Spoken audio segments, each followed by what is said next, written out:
നമസ്കാരം. ബിൽഡേ ഹോമിൻ്റെ പുതിയൊരു വീഡിയോയിലേക്ക് ഏവർക്കും സ്വാഗതം. ഞാൻ ഇതിനു മുമ്പ് ഒരു ASC ബ്ലോക്കിൻ്റെ ഗുണത്തെപ്പറ്റിയും അല്ലെങ്കിൽ പുതിയൊരു പ്രൊഡക്റ്റിനെ കുറിച്ച് പരിചയപ്പെടുത്തുന്ന ഒരു വീഡിയോ ഞാൻ മുമ്പ് ചെയ്തിട്ടുണ്ടായിരുന്നു. അപ്പോൾ കുറേ പേര് അതിൽ കമൻസ് ഉണ്ടായിരുന്നു, ഏതെങ്കിലും വീട് നിങ്ങൾ ചെയ്തതുണ്ടോ എന്നൊക്കെ ചോദിച്ചിട്ട് കമൻ്റൊക്കെ വന്നിട്ടുണ്ടായിരുന്നു. പക്ഷെ അന്ന് ഞാനൊരു വീടും ചെയ്തിട്ടില്ല. അതുപോലെ തന്നെ അപ്പോൾ ഇനിയൊരു പുതിയൊരു പ്രൊജക്റ്റ്, ഒരു വീട് ASC ബ്ലോക്ക് വെച്ചിട്ട് ചെയ്യാനുള്ളൊരു ക്ലയൻറ്റ് ആവശ്യപ്പെട്ടിട്ടുണ്ട്. അപ്പോൾ ആ റിക്വയർമെൻറ്റ് ആവശ്യപ്പെട്ടപ്പോൾ ഇപ്പോൾ അടുത്ത് നമ്മുടെ ഈ പരിസര പ്രദേശത്ത് ASC ബ്ലോക്ക് വെച്ചിട്ടുള്ള ഏതെല്ലാം വീടുകളാണ് ചെയ്തിട്ടുള്ളത് എന്നൊക്കെ ഒരു അന്വേഷണം നടത്തിയതിൻ്റെ ഭാഗമായിട്ട് ഞാനിപ്പോൾ തിരുവില്ലാമലയിൽ എത്തിയിട്ടുണ്ട്. പാമ്പാടി വന്നപ്പോൾ ഇവിടെ ഒരു മനോജേട്ടൻ എന്ന് പറഞ്ഞ ഒരാളുടെ ഒരു വീടിൻ്റെ വർക്ക് നടക്കുകയാണ്. അത് തൃശ്ശൂരുള്ള ഡാൻഡാസ് എന്ന് പറയുന്ന ഒരു സുഹൃത്താണ് ചെയ്തിട്ടുള്ളത്. പുള്ളിയാണ് നമ്മുടെ സൈറ്റിലേക്കൊക്കെ സ്ഥിരമായിട്ട് ASC ബ്ലോക്ക് ഇറക്കിയിട്ടുള്ള ഒരു കക്ഷി. അപ്പോൾ അതേ മുഖാന്തരം ഞാൻ ഇവിടെ എത്തി. അപ്പോൾ ഞാനിതിൻ്റെ പാർട്ടിയായിട്ടൊക്കെ ചെറിയൊരു ഡിസ്കഷൻ നടത്തിയിട്ടുണ്ടായിരുന്നു. എന്താണ് നിങ്ങൾ ASC ബ്ലോക്ക് തിരഞ്ഞെടുക്കാനുള്ള കാരണം? വെറും ചിലവ് കുറവ് മാത്രമാണോ അതോ മറ്റെന്തെങ്കിലും ഉണ്ടോ എന്നൊക്കെ. അപ്പോൾ അദ്ദേഹം ഒരു ബിസിനസ്സുകാരനാണ്, മനോജേട്ടൻ. അപ്പോൾ പുള്ളി ASC ബ്ലോക്കിനെ കുറിച്ചിട്ട് ഒരു ചെറിയൊരു പഠനമൊക്കെ കുറച്ച് മാസങ്ങളായിട്ട് നടത്തിയ ശേഷമാണ് അദ്ദേഹം വീട് പണി ആരംഭിച്ചിട്ടുള്ളത്. അപ്പോൾ ആ ഒരു സൈറ്റിലാണ് ഞാൻ നിൽക്കുന്നത്. ഞാൻ നേരിട്ട് ചെയ്യുന്ന ഒരു സൈറ്റല്ല, പക്ഷേ ആ വർക്കൊക്കെ വളരെ കണ്ട് അപ്പോൾ നല്ല രീതിയിൽ തന്നെ വർക്ക് മുന്നോട്ട് പോയിക്കൊണ്ടിരിക്കുകയാണ്. അപ്പോൾ അത് കണ്ട് ഇപ്പോൾ ഞാൻ അതിൻ്റെ പാർട്ടിയായിട്ട് സംസാരിച്ചു, മനോജേട്ടനായിട്ട് സംസാരിച്ചു. അപ്പോൾ അത്തരം കാര്യങ്ങളാണ് ഇന്നത്തെ ഈ വീഡിയോയിലുള്ളത്. ഇവിടെ മനോജേട്ടനുണ്ട്, മനോജേട്ടനെ ഒന്ന് പരിചയപ്പെടുത്താം. നമസ്കാരം മനോജേട്ടൻ. അപ്പോൾ ഇദ്ദേഹത്തിൻ്റെ വീടാണ് നമ്മുടെ വ്യക്തി ചെയ്യുന്നത്. അപ്പോൾ അതിനെക്കുറിച്ച് എന്താണ് ഇത് തിരഞ്ഞെടുക്കാനുണ്ടായിട്ടുള്ളൊരു കാര്യം? 2-3 കാര്യങ്ങളാണ് ഇത് തിരഞ്ഞെടുക്കാൻ വേണ്ടി. ഒന്ന്, ഇപ്പോൾ അതായത് നമ്മുടെ നാട്ടിൽ നടക്കുന്ന സാധാരണ ഉള്ള അതായത് ബ്രിക്സ്, നോർമൽ ബ്രിക്സ്, ഇത് പിന്നെ അതുപോലെ വെട്ടുകല്ല്, മറ്റ് സിമെൻറ്റ് കട്ടകൾ അതൊക്കെ ഉപയോഗിച്ചിട്ട് ആളുകൾ ചെയ്യുന്നുണ്ട്. അതെ. അപ്പോൾ അതൊന്നൊക്കെ ഒരു വ്യത്യസ്തമായിട്ടൊരു എന്തെങ്കിലും ഒന്ന് അന്വേഷിച്ചുകൊണ്ടിരുന്നുണ്ടായിരുന്നു. അപ്പോൾ മാത്രമല്ല നമ്മളെ ബഡ്ജറ്റിൽ ഒതുങ്ങണം. അതേപോലെ തന്നെ ഇപ്പോഴത്തെ കാലാവസ്ഥയുടെ ഇത് ചൂടിൻ്റെ പ്രശ്നം, അങ്ങനെയുള്ള ഇതിനൊക്കെ അങ്ങനെ പല ഇതിനെക്കുറിച്ച് അന്വേഷിച്ചിട്ടുണ്ടായിരുന്നു. അപ്പോൾ ഇങ്ങനെ ASC ബ്ലോക്കിനെ കുറിച്ച് അറിഞ്ഞു. പിന്നെ ഈ ICF എന്ന് പറഞ്ഞിട്ടൊരു ബോർഡ് എന്തോ ഇറങ്ങുന്നുണ്ട്. പിന്നെ ഫുൾ സ്റ്റീൽ ഫാബ്രിക്കേഷൻ്റെ നടന്നുകൊണ്ടിരിക്കുന്നുണ്ട്. അങ്ങനെയുള്ളതിനെ കുറിച്ച് അപ്പോൾ അങ്ങനെ കുറേ ഇതിനെ അന്വേഷിച്ചപ്പോൾ അതിൽ നമുക്ക് കുറച്ച് ബെറ്ററായിട്ട് ഈ ASC ബ്ലോക്കിനെ കുറിച്ച് കുറച്ച് എന്താ പറയുക കൂടുതൽ അറിഞ്ഞു. അതിനെ നന്നായിട്ട് തോന്നുന്നു. ഒന്ന്, ചൂട് നല്ലോണം കമ്മി. അതിൻ്റെ പല വീടുകളും പോയി നോക്കിയിട്ടുണ്ടായിരുന്നു. നോക്കുന്ന സമയത്ത് ഉള്ളിലേക്ക് ചൂട് എടുക്കുന്നില്ല വളരെ. കാരണം ഇപ്പോഴത്തെ കാലാവസ്ഥയിൽ നമുക്ക് ഫാൻ ഇട്ടാലും കൂടി നല്ല ചൂട് വരുന്നുണ്ട്. ഇതാകുമ്പോൾ അത്ര ചൂടും കാര്യങ്ങളൊന്നും വരുന്നില്ല. മാത്രമല്ല വർക്ക് ലേബർ വളരെയധികം കമ്മി. ഞാൻ പറഞ്ഞ പോലെ തന്നെ വളരെ ചുരുങ്ങിയ, അതായത് 3 ആളുകൾ 4 ദിവസം വർക്ക് ചെയ്താണ് നമ്മൾ ലിൻഡൽ വരെ അതിൻ്റെ ചുമരെത്തിയത്. അത്രയും ലേബർ കമ്മിയാണ് നമുക്ക് ആവശ്യം ഇതിനു വേണ്ടി വന്നത്. അതും എന്താ പറയുക, കൂടാതെ നമ്മുടെ ടൈം, അതൊരു വലിയ ഫാക്ടറാണ്. ഞാൻ ഡാൻഡ സൈഡിൻ്റെ അടുത്ത് സംസാരിക്കുന്ന സമയത്ത് നമ്മൾ പറഞ്ഞിട്ടുണ്ടായിരുന്നു. അതായത് ഏപ്രിലിൽ നമുക്ക് വിഷുവിന് നമുക്ക് ഇത് മാറണം, വീട്ടിലേക്ക് ഇങ്ങോട്ട് മാറണം, ആ രീതിയിൽ. അപ്പോൾ അതായത് ശരിക്കും നമ്മളുടെ അഭിപ്രായത്തിൽ കണ്ടിന്യൂസ് വർക്ക് നടക്കുകയാണെങ്കിൽ ഒരു 3 മാസം കൊണ്ട് നമുക്ക് വർക്ക് തീർത്തെടുക്കാൻ പറ്റും എന്നുള്ള ഒരു. അപ്പോൾ അതേപോലെ തന്നെ വർക്ക് പെട്ടെന്ന് തീരണമുണ്ട്, നല്ല ഇതുമുണ്ട്. അപ്പോൾ ഈ കാരണങ്ങളൊക്കെ കൊണ്ടാണ് ASC ബ്ലോക്ക്. ഇതിൻ്റെ ഡിസഡ്വാൻറ്റേജിനെ പറ്റിയിട്ട് പഠിച്ചായിരുന്നോ?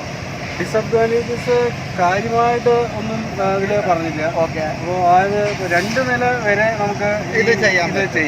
പിന്നെ അതിന് മുകളിലേക്ക് ഇത് ചെയ്യണമെങ്കിൽ പില്ലറിട്ട് ചെയ്യുകയാണെങ്കിൽ നമ്മൾ പാർട്ടീഷൻ വാളായിട്ട് നമ്മൾ കൂടുതൽ ഉപയോഗിക്കാം എന്നുള്ളത്. അതാണ് ഒരു ഡിസഡ്വാൻറ്റേജസ്. വേറെ പ്രത്യേകിച്ച് ഒരു ഡിസഡ്വാൻറ്റേജസ് എന്ന് പറയാൻ തക്കതായിട്ടൊന്നും നമ്മൾ കണ്ടിട്ടില്ല. അത് അന്വേഷിച്ച സമയത്ത് നമ്മളുടെ കുറച്ചും കൂടെ ഫിനിഷിംഗ് ഉണ്ടാവും അല്ലേ? വളരെ നല്ല ഫിനിഷിംഗ് ആണ്. അതായത് തേപ്പ് വേണ്ട, വളരെ നേരെ തേക്ക് ഒന്നുകിൽ കൂട്ടിയിട്ടിട്ട് പെയിന്റ് ചെയ്യാം. അതുമല്ലാതെ തന്നെ ഈ ബ്രിക്സ് ഡിസൈനൊക്കെ ഭംഗിയാണ്. അപ്പോൾ 2 രീതിയിലും നമ്മളുടെ ബഡ്ജറ്റും കാര്യങ്ങൾക്കും അനുസരിച്ചിട്ട് നമുക്ക് ചെയ്യാവുന്ന എന്താ പറയുക, ഡിസഡ്വാൻറ്റേജസ് ഇല്ല പൊതുവെ പറഞ്ഞു കഴിഞ്ഞാൽ. ശരിക്കും പറഞ്ഞാൽ വെള്ളത്തിൻ്റെ അബ്സോർവേഷൻ അടക്കം ഇത് കമ്മിയാണ്. വെള്ളം യൂസ് ചെയ്യാൻ വെള്ളം ഇപ്പോൾ നനയ്ക്കല് കാര്യങ്ങൾ അങ്ങനെയുള്ള പരിപാടികളൊന്നും വേണ്ട. തേപ്പൊക്കെ ചെയ്ത് കഴിഞ്ഞ് കഴിഞ്ഞാൽ അവർ കണ്ടിന്യൂസ് ആയിട്ട് നനയ്ക്കണം. അപ്പോൾ അത് എന്തെങ്കിലും നനവ് കമ്മിയായി കഴിഞ്ഞാൽ വരുന്ന പ്രോബ്ലംസ് വരുന്നുണ്ട്. അതേപോലെ തന്നെ കുറേ കാലം കഴിഞ്ഞ് കഴിഞ്ഞാൽ ഇപ്പോൾ നമ്മൾ ചുമരുകൾക്കൊക്കെ ഇപ്പോൾ മൺചുമര് അല്ലെങ്കിൽ ഇഷ്ടികയൊക്കെ എന്തായാലും കുറേശ്ശെ വെള്ളം അത് അബ്സോർബ് ചെയ്യും. ഇഷ്ടികയൊക്കെ എന്താ തീർച്ചയായിട്ടും അത് അതിനനുസരിച്ചുള്ള മാറ്റങ്ങൾ വരും. ഇത് ഈവൻ വെള്ളത്തിൽ പൊന്തി കിടക്കുന്നതാണ് മെറ്റീരിയലാണ്. അതെ. അപ്പോൾ അതുകൊണ്ട് തന്നെ വെള്ളം അബ്സോർബ് ചെയ്യുന്നില്ല എന്നാണല്ലോ അതിന്റെ. അതെ തീർച്ചയായിട്ടും. അപ്പൊ മഴ വന്നാലോ അല്ലെങ്കിൽ അങ്ങനത്തെ ബാധിക്കില്ല. കൂടുതൽ വെള്ളത്തിലിട്ട് വെച്ച് നോക്കിയിട്ടായിരുന്നു. അപ്പോഴും എന്താ പറയുക, യാതൊരുവിധ മാറ്റങ്ങളോ കാര്യങ്ങളോ ഒന്നുമില്ല. നല്ല ബലമുണ്ട് സാധനം. അതായത് നമ്മൾ നിലത്ത് എറിഞ്ഞിട്ട് വെയിറ്റ്ലെസ് പറഞ്ഞാലും വെയിറ്റ് ഉണ്ട്. ആക്ച്വലി വെയിറ്റ് ഉണ്ട്. വെയിറ്റ്ലെസ് ആണെച്ചാലും അതിന് നല്ല സ്ട്രെങ്ത് നല്ല ഉണ്ട്. അതെ, നല്ല സ്ട്രെങ്ത്. അതായത് പെട്ടെന്ന് പൊട്ട് അല്ലെങ്കിൽ കാര്യങ്ങളോ അങ്ങനെയുള്ളതൊന്നും.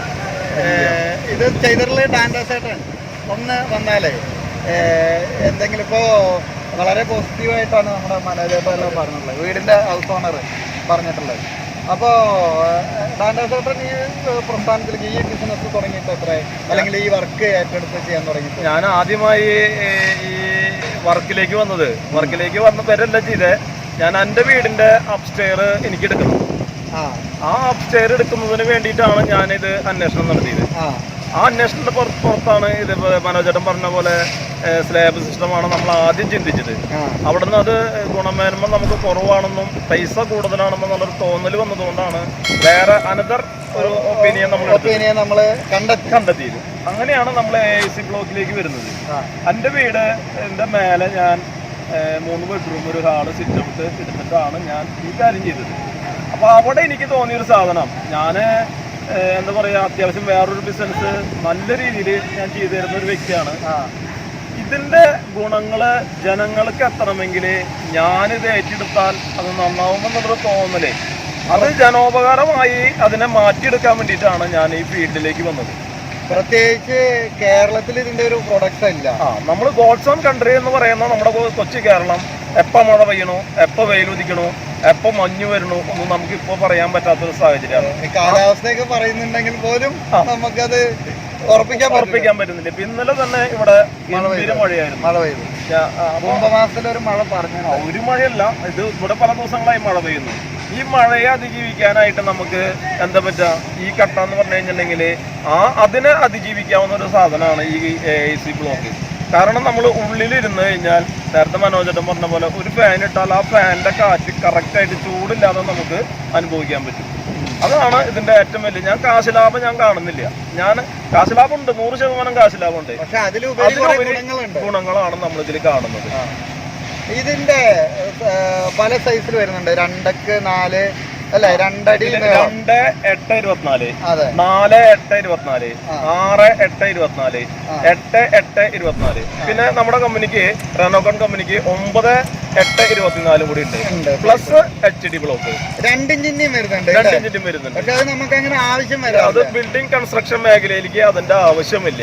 കാരണം ഇത് വർക്ക് ചെയ്തിട്ട് ഇത് കട്ട് ചെയ്ത് വരുന്ന, ഇത് എന്താ പ്യൂരിഫൈ ചെയ്ത് അതിനെ ബോറമ്പയിലേക്ക് കയറ്റുന്നതിന് മുമ്പ് ഇതിനെ കട്ട് ചെയ്തെടുക്കുമ്പോൾ വരുന്ന ഒരു സ്ലൈസ് ആണ് ഈ സാധനം. ഇത് എനിക്ക് തോന്നുന്നു വേറെ എവിടെ കേട്ടൊരറിവാണ്. അതായത് റൂഫിന്റെ ചൂട് കുറയ്ക്കാൻ വേണ്ടിയിട്ട് നമ്മൾ അതിന്റെ മുകളിൽ ഒരു വിരിക്കാൻ വേണ്ടിയിട്ട് 2 ഇഞ്ചിന്റെ സാധനം ഉപയോഗിക്കേണ്ടത്. അത് കമ്പനിയിൽ വേസ്റ്റ് ആണ് ആ സാധനം. കമ്പനിയിലത്തെ വേസ്റ്റ് ആണ്. പക്ഷെ അവരത് വേസ്റ്റ് അല്ല, അത് ബിസിനസ്സാക്കി മാറ്റി. അല്ല, ആവശ്യമുള്ളവർക്ക് അത് ഉപയോഗിക്കാം. അതാണ് അതിന്റെ ഒരു സത്യം. ഇത് ചെതല് കയറില്ല കേട്ടോ, അതിന് അങ്ങനെയും പറയുന്നുണ്ട്. അതായത് അന്വേഷിച്ചപ്പോൾ പറഞ്ഞത് അല്ല, ചെതല് കയറാൻ സാധ്യത ഇല്ല. ചെതല് കയറില്ല പറയുന്നുണ്ട്. അതേപോലെ തന്നെ ഫയർ പ്രൂഫ് ആണെന്നും പറയുന്നുണ്ട്. അതെ, വാട്ടർ റെസിസ്റ്റന്റ് ആണ്, അതുപോലെ ഫയർ റെസിസ്റ്റന്റ് ആണ്.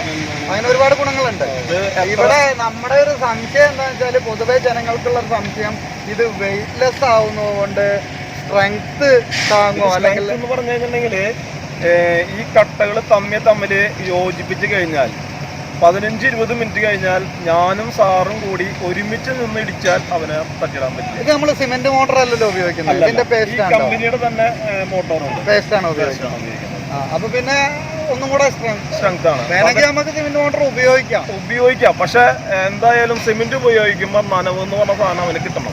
എന്നാലും ആ സിമെന്റ് ബലം വെക്കുള്ളൂ. ഇതിന് ആവശ്യമില്ല. ഈ പേസ്റ്റ് ഉപയോഗിക്കുകയാണെന്നുണ്ടെങ്കിൽ വെള്ളത്തിന്റെ ആവശ്യമില്ല. ആകെ ഈ വീട് പണിയുന്നതിന് വാർക്ക ഒഴിച്ച് പറ്റിയിരുന്ന ആകെ 1.5 ബക്കറ്റ് വെള്ളമാണ് ഈ വീട് പണിക്ക് 1118 സ്ക്വയർ ഫീറ്റ് ആണ് താഴെ ഉള്ളത്. അപ്പൊ നമുക്ക് തീരെ ക്യൂറും വേണ്ട ആ പേസ്റ്റിന്. പിന്നെ ഇനി ഇതിന്റെ ഇപ്പൊ ഈ വാർക്കയ്ക്ക് മാത്രമാണ് നമുക്ക് വെള്ളം അപ്ലൈ ചെയ്യേണ്ട കാര്യമുള്ളൂ. വേറെ ഒരു വർക്കിലേക്കും ഇതിന്റെ വെള്ളത്തിന്റെ ആവശ്യം. ഓക്കെ, ഇത് പലരും പറയുന്ന പാർട്ടീഷൻ വാളായിട്ട് ഉപയോഗിക്കാൻ കൂടുതൽ, അങ്ങനെയാണ് നമ്മൾ കൊമേഴ്സ്യൽ ബിൽഡിങ്ങിനൊക്കെ പാർട്ടീഷൻ വാളായിട്ടാണ് ഉപയോഗിച്ചിരുന്നത്. പക്ഷെ ഇപ്പോൾ HD ബ്ലോക്ക് എന്ന് പറഞ്ഞൊരു സംഗതി ഉണ്ട്. ഇപ്പൊ HD ബ്ലോക്ക് വെച്ചിട്ടാണ് ഇപ്പൊ ഈ വീട് ചെയ്തിട്ടുള്ളത്. അപ്പൊ HD ബ്ലോക്ക് നമ്മൾ എന്താ വ്യത്യാസം? HD ബ്ലോക്ക് എന്ന് പറയുന്നതെങ്കിൽ ഈ സാധാരണ കട്ട, ഞാൻ പറഞ്ഞ HD ബ്ലോക്ക് വെച്ച് ബാക്കി എല്ലാ കട്ടകളും 4.4 ഒക്കെയാണ് അതിന്റെ കംപ്രസർ സ്ട്രെങ്ത് വരുന്നത്. ഇത് പറയുന്നത് 5 മേലെ 6 വരെ 5.5 അവര് ഉറപ്പ് പറയുന്നു. സാധാരണ ഒരു 2 ഇപ്പൊ നമ്മുടെ സാധാരണ സോളിഡ് ബ്രീക്കൊക്കെ 2 മേലെ 3 ഉണ്ടാവുള്ളൂ എന്നാണ് എന്റെ ഒരു ചെറിയ കാൽക്കുലേഷൻ. അത് നമ്മൾ ടെസ്റ്റ് ചെയ്താലേ നമുക്ക് അറിയുള്ളൂ. ഇത് ഞാൻ പറയുന്നത് 100% നമ്മൾ നോക്കിയിട്ടില്ല. അപ്പൊ ഇത് നമ്മൾ കംപ്രസീവ് സ്ട്രെങ്ത് പരിശോധിച്ചിട്ടാണോ ഇപ്പൊ നമ്മൾ ചെയ്യുന്നത്? ഇത് ഒരു കമ്പനിയിൽ ഒരു ബാച്ച് എടുത്താൽ ആ ബാച്ചിന്റെ വിവിധ ഭാഗങ്ങളിൽ നിന്ന് കട്ടയെടുത്ത് അവിടെ ടെസ്റ്റ് അടിച്ച് അതിന്റെ കംപ്രസീവ് സ്ട്രെങ്ത്തും എല്ലാം അടിച്ച് ആ അപ്രൂവലോട് കൂടിയിട്ടാണ് നമുക്ക് കട്ട അവർ സപ്ലൈ ചെയ്യുന്നത്. ഞാൻ കമ്പനി പോയ ഒരാളാണ്. ഓക്കെ. അപ്പൊ നിങ്ങൾക്ക് ഈ ടാറ്റയുടെ ഈ പ്രൊഡക്റ്റ് വരുമ്പോ അതിന്റെ കംപ്രസീവ് സ്ട്രെങ്ത്തും കാര്യങ്ങളും ഒക്കെ അതിന്റെ ഒരു ലിസ്റ്റിംഗ് ഒക്കെ ഉണ്ടാവും. ടാറ്റ അല്ല, റെനാക്കോൺ. ഓക്കെ. ടാറ്റ കമ്പനി അല്ല റെനാക്കോൺ? അല്ല. Okay, sorry. അപ്പൊ റെനാക്കോൺ ആണ് ഈ പ്രൊഡക്റ്റിന്റെ. ഓക്കെ. ഞാൻ ടാറ്റയുടെ പ്രൊഡക്റ്റ് ആണോ ഈ റെനാക്കോൺ എന്നുള്ളൊരു ധാരണ? RPP ഗ്രൂപ്പാണ്. ഈ അറാക്കോൺ എന്ന് പറയുന്ന വേറൊരു കമ്പനി ഉണ്ട്. അത് ഞാൻ ആദ്യം പറഞ്ഞില്ലേ, അത് ഈ ബിർളയുടെ ഇതാണ്. പക്ഷെ അതൊക്കെ HD ബ്ലോക്ക് ഇല്ല. റിനോക്കോണിന് മാത്രമാണ് ഇപ്പോ എന്റെ അറിവിലും എന്താ പറയാ ഇതുള്ളൂ, HD ബ്ലോക്ക് ഉള്ളൂ. അപ്പൊ HD ബ്ലോക്കാണ് നമ്മൾ ഉപയോഗിക്കണമെങ്കിൽ നമുക്ക് ധൈര്യമായിട്ട് 2 നില വാർക്കാം. 3ാമത്തെ നിലയ്ക്ക് ഞാൻ ഒരിക്കലും അനുമതി പറയില്ല. അല്ല, വേണ്ട. അപ്പൊ ഒരു സാധാരണക്കാരന്റെ ഒരു വീട് എന്ന് പറയുന്നത് 2 നില വീട് തന്നെയാണ് നമ്മുടെ സ്വപ്നം. അപ്പൊ നമുക്കിതില് ഏറ്റവും ഗുണം നമുക്ക് ഫാൻ ഇടാതെ തന്നെ നമുക്ക് ഇതിന്റെ ഉള്ളിൽ സ്വസ്ഥായിട്ട് കടന്നു ഫാൻ ആവശ്യമാണ്. അതിന് നമ്മള് റൂഫൊക്കെ കോൺക്രീറ്റ്. ഇതിലുള്ള ഒരു പ്രത്യേകത, ഇതിൽ ഈ കട്ടയുടെ പേര് തന്നെ എയറൈറ്റഡ് ആണ്. എയറാണ് ഇതിന്റെ ഉള്ളില് 80% ശരിക്കും. ആ എയറിന്റെ ഉള്ളിലാണ് ഈ കട്ട വരുന്നത്. അതുകൊണ്ടാണ് ചൂടിനെയും എന്താ പറയാ തണുപ്പിനൊക്കെ ഇത് പുറത്തേക്ക് അകത്തേക്ക് കടത്തില്ല എന്ന് പറയുന്നത്. നമ്മളിതിൽ പ്രത്യേകത വെച്ചിട്ടുണ്ടെങ്കിൽ ഈ കാലഘട്ടത്തിൽ എല്ലാ വീട്ടിലും AC. ഒരു മിഡിൽ ക്ലാസ് ഫാമിലി തൊട്ട് AC വെച്ച് തുടങ്ങി. ഈ AC നമ്മൾ സാധാരണ ഒരു റൂം തണുപ്പ് ഫുള്ളാവണമെന്നുണ്ടെങ്കിൽ മിനിമം 15 മിനിറ്റ് AC ഉപയോഗിച്ചാലാണ് ആ റൂം ഫുള്ളായിട്ട് തണുത്ത് വരുള്ളൂ. അത് 1 ടണ്ണിന്റെ AC വെച്ചാൽ. ഇവിടെ ഈ 1 ടണ്ണിന്റെ AC വെച്ചാൽ 5 മിനിറ്റ് വേണ്ട. അവനെ പിന്നെ ഓഫ് ചെയ്തിട്ട് കഴിഞ്ഞാൽ ആ എയർ പുറത്തേക്ക് പോവാതെ നിൽക്കുന്ന ഒരു റൂമാണെങ്കിൽ നമുക്ക് നേരം വളത്തോളം ആ തണുപ്പുകൊണ്ട് നമുക്ക് ഉപയോഗിക്കാൻ പറ്റും. ഓക്കെ. അപ്പൊ എന്തായാലും ഒരു നമ്മള് ഇവിടെ എത്തി സൈറ്റിന്റെ വർക്കിനെ കുറിച്ച് അറിയാൻ വേണ്ടി തന്നെയാണ് എത്തിയത്. അപ്പോൾ അതിന്റെ ഉടമസ്ഥൻ ഇവിടെ ഉണ്ട്, അതുപോലെ അത് വർക്ക് ഏറ്റെടുത്ത ആളുണ്ട്. അപ്പോൾ വളരെ നല്ല അഭിപ്രായമാണ്. അപ്പോൾ നമുക്ക് എന്തായാലും ആ വീടിന്റെ ഒരു വിഷ്വലൊക്കെ ഒന്ന് കാണാം. ഓക്കെ, എന്തായാലും നമുക്കൊരു പുതിയൊരു പ്രൊജക്റ്റ് ഒരുമിച്ച് തുടങ്ങാൻ പറ്റും എന്ന് വിശ്വസിക്കാം. അതെ. Okay, thank you.